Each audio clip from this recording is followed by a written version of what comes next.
My hair has gotten so long and I'm too lazy to do anything about it. What's the crack, guys? Welcome back to my channel, or should I be welcoming myself back to this channel, because holy crap, it has been a while since I last filmed. I think it was pretty much like 6 months ago that I actually filmed a video and uploaded a video, and that was in July. Oops. So welcome back me. Thank you very much for having me. How have you been? Grand, thanks for asking. But I was in the biggest reading slump that I can actually remember. As a result, I didn't read many books, I didn't have any enthusiasm for books, and as a result I didn't feel like I had content to film, to upload, to even talk about. So what was the point of doing it? Then I kicked myself in the pants saying, you know, you're paying for the subscription for Premiere Pro, so use the damn thing. So that's why we're doing this today. Basically, today's video is going to be a wrap up of the books that I read in the latter 6 months of 2019. There's not a lot of books that I have to talk about. There are 16 books really to talk about, but a lot of them can be clumped together because they're part of a series and there's not a lot to talk about them. English is hard. So basically, reading slump. Didn't get a lot of books read in the latter half of the year, but I managed to get to my goal of reading 52 books by reading 62. And you'll see how I managed to do that. Thank you, Lord, for audiobooks.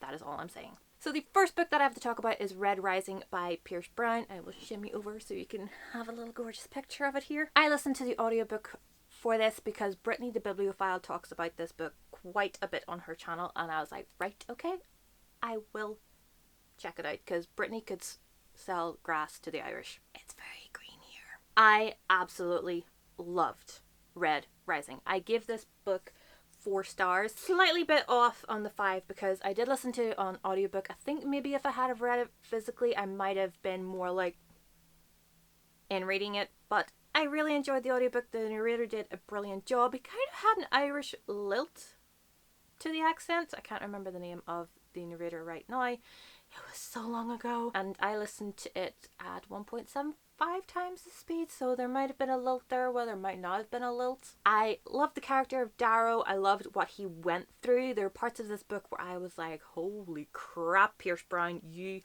went there, son, and you were taking us with you. What Darrow had to go through to become a red, to become a gold. Holy crap, I didn't think that, you know, like they were going to go there, but they did. If you don't know what Red Rising is about, it follows this character called Darrow who is a red.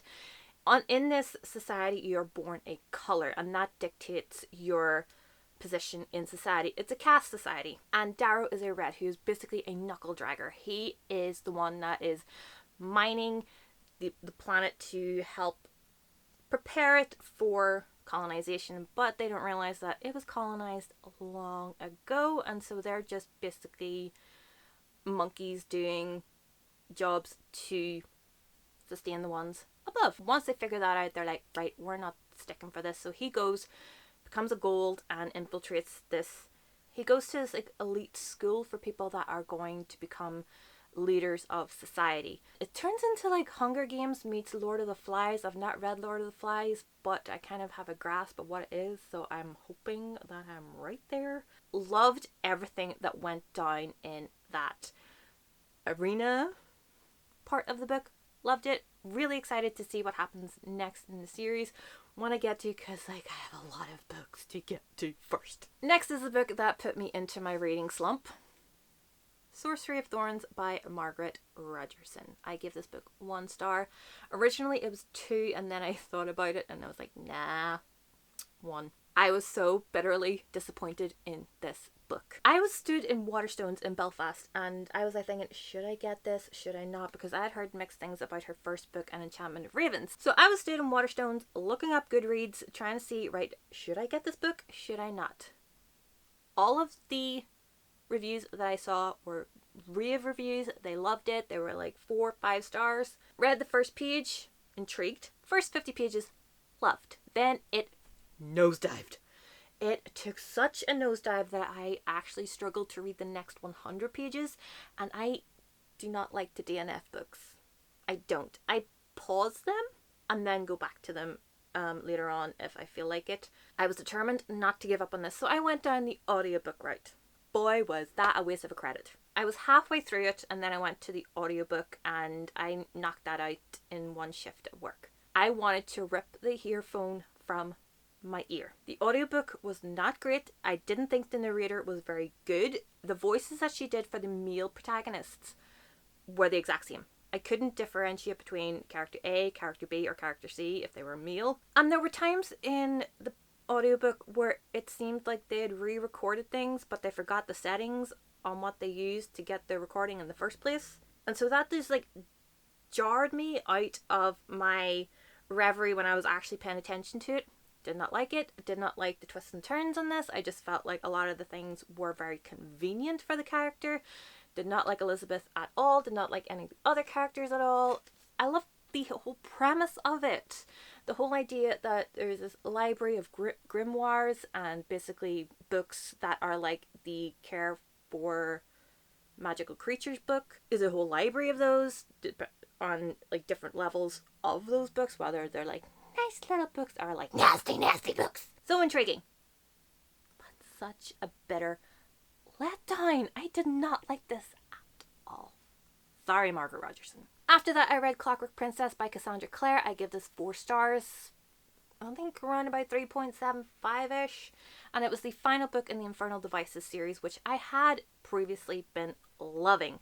I love the whole premise of it, and I think if you wanted to get into the Shadowhunters world, the Infernal Devices is actually quite a good place to jump in, I find, because of the fact that, you know, Tessa doesn't know anything about the Shadowhunter world, and neither did I jumping into it. And so I think, like, that fared me in good stead. This book, I did love it, but then there were parts of it that I did not like. I hated that most of the book was a way to have Tessa and Will hook up, despite the fact that she's engaged to Jem. I preferred Tessa with Jem than with Will, because Will just felt like a moany gurney little bitch throughout book 2 and throughout this one. So I didn't like it. Personally, my favourite character is Charlotte, because I was like thinking she's like Helen Magnus from Sanctuary. Got my Sanctuary reference in. If you're new here, I mention Sanctuary a lot in my videos. But yeah, Charlotte reminded me of Helen Magnus. I loved her storyline. Like, everybody's like saying, oh no, she can't lead this house. No. A woman? A pregnant woman? Pfft. She can. And she was epic. So there were bits of hits and bits of misses in it, but I'm very happy that I have finished the Infernal Devices, and I have started the Mortal Instruments. Then I kind of put that book on pause because I was in the middle of the reading slump, and I was just like, no, and I picked up a different book. That is in this list. Nevertheless, love it. Want to get more into the series, and the next book that is coming out, Chain of Gold series, I think that's what it's called, is set between the Infernal Devices and the Mortal Instruments, as far as I'm aware. Very intrigued by that. Because I wasted a credit on Sorcery of Thorns, I was left without a credit for an entire month. So I had to re-listen to audiobooks that I already had listened to, and so I re-listened to the Lunar Chronicles by Marissa Meyer. I read these books last year or the year before, and I thoroughly enjoyed them. They're retelling of fairy tales but set in a futuristic world. It's like science fiction-esque. Words are difficult. So going into the Lunar Chronicles again, I was actually able to enjoy them a bit more, because then, with knowing what I knew about the series, I could pick up on those little hints that were throughout the books that I didn't necessarily pick up on originally. Like in Cinder, Cress is mentioned, but without saying that it's Cress, I was like, oh, that's Cress. I completely forgot about that. My opinion really hasn't changed much on the Lunar Chronicles. I think they were all solid 4 stars. None of them particularly wowed me. Cress is still my favorite of the series, followed by Cinder, Scarlet, and then Winter. Winter is my least favorite because I think it's a bit long. Personal opinion. Nevertheless, really enjoyed listening to them again. Got me through a month of having no new audiobook. So, yeah, enjoyed them. At the height of my reading slump, I was reading quite a lot of art books. These were art of Disney movie books. I read the art of Bolt, The Art of Ralph Breaks the Internet, Zootropolis or Zootopia, depending on where you are from, Up, and Frozen 2. Now, I loved these. The only one that I gave 4 stars to was Ralph Breaks the Internet because it wasn't what I had expected it to be after watching the movie. I thought it would have gone into depth on a different part of the movie, whereas it went in a completely different direction. Nevertheless, still loved it. All of the other ones are 5 stars, especially Frozen 2. Oh my god, Frozen 2. The art of book for Frozen 2 is incredible. I will say, if you haven't seen Frozen 2 and you have the art of book, see the movie first because it has major spoilers in it. Nevertheless, loved it. It really is very inspirational. It really made me want to draw more. I've gotten into art more in the last 6 months or so, and so that's where my time has been divided between reading and drawing. So that's why there's art books on these, and like they do count towards reading because they're on Goodreads. They have an ISBN on the back, so you can scan that sucker and put it into Goodreads. That's how I got to my Goodreads goal, folks. Art books! They're all amazing. If you have a friend that loves Disney, loves art, and loves books, you are sold, my friend. And there are so many of them. And Zootropolis, oh my holy good god, those artists are amazing. Like, even just watching the part where Judy goes from Bunnyborough to Zootropolis, I could watch that segment on repeat and still find something new to look at. It is incredible. Incredible, incredible, incredible.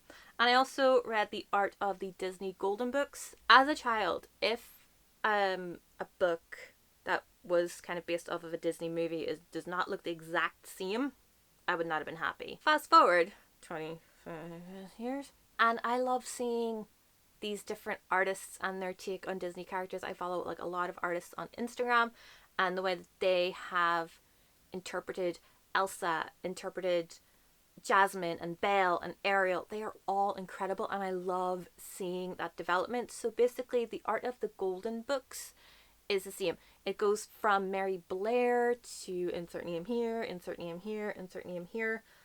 They are just incredible artists, and I loved seeing how the art progressed over the decades, and in the print it's fabulous. Then I read The Final Empire by Brandon Sanderson. This is the first book in the Mistborn trilogy. Everybody calls this book Mistborn. It is a series that is called Mistborn. The first book is called The Final Empire.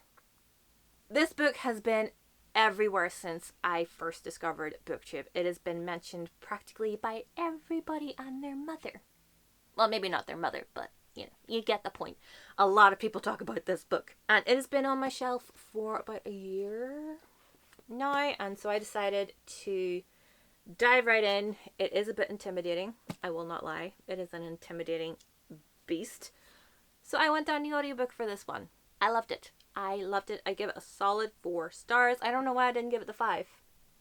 Seriously, Cassie, why didn't you give it the 5? Well, no. I can't really give like a decent synopsis of what this book is about, but just look it up on Goodreads and you'll get something a bit more succinct than from me.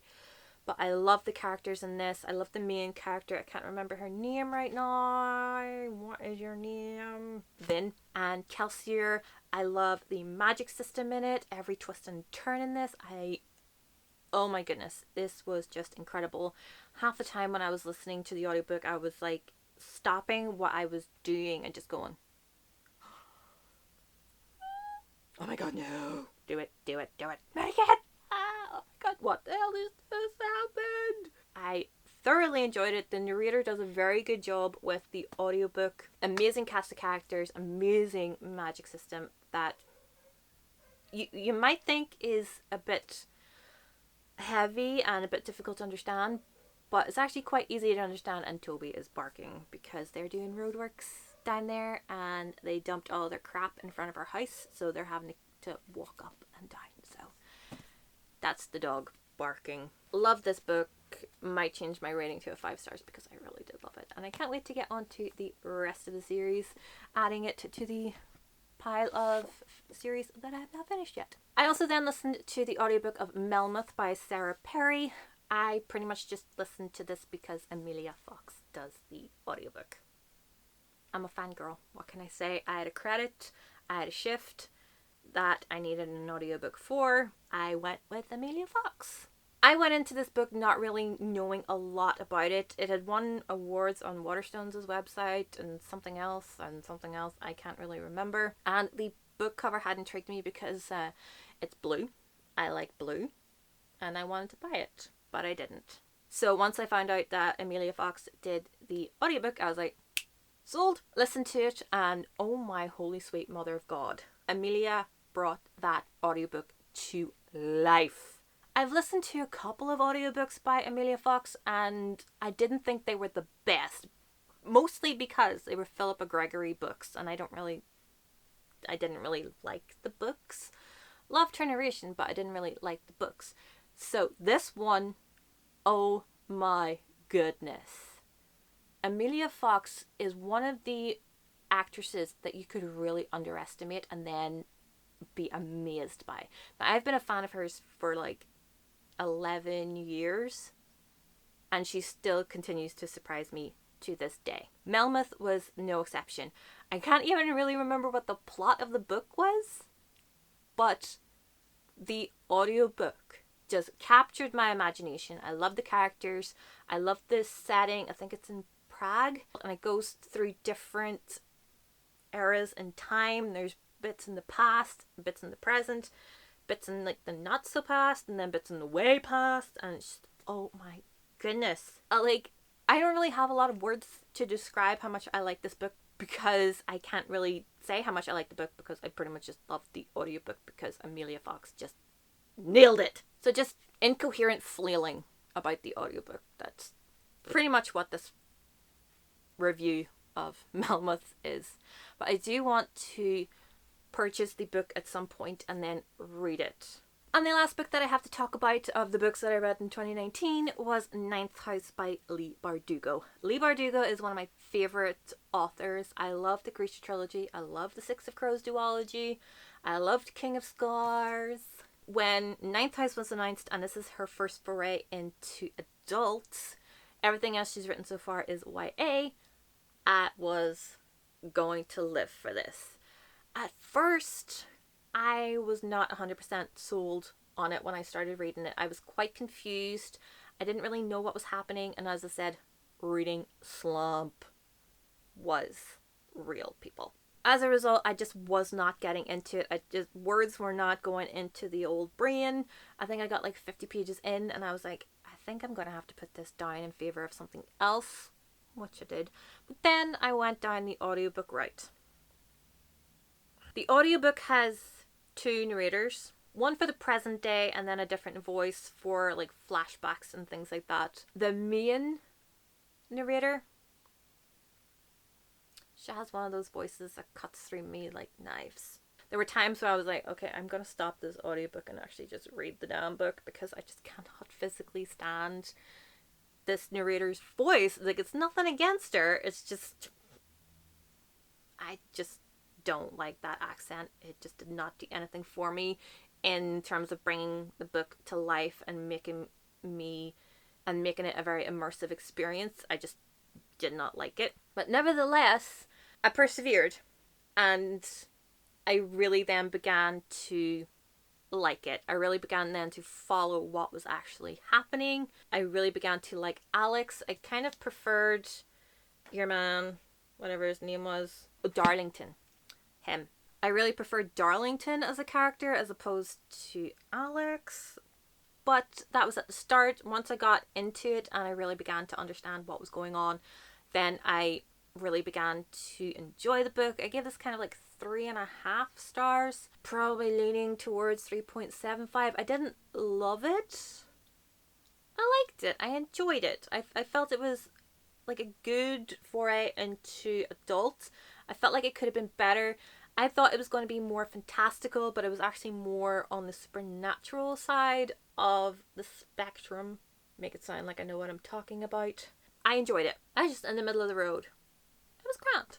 It was grand. You know, it was grand. So there you have it, guys. Those are all of the books that I read towards the end of 2019. Thankfully, now as I film this, the reading slump is over. I have read 7 books so far. My January wrap up will be the next video going up. So subscribe for that and then turn on the notification bell so you'll be notified when that goes up. I am so glad that I managed to get out of this reading slump. I managed to get through these books that I really wanted to get through. So thank you, Lord, for audiobooks. They were my saving grace, and the art of Disney books as well. So thank you guys so much for watching. Subscribe if you haven't already. Let me know if you've read any of these books or if any of these are on your TBR now, or if they're going swiftly off your TBR. Let me know, and I will see you in my next video.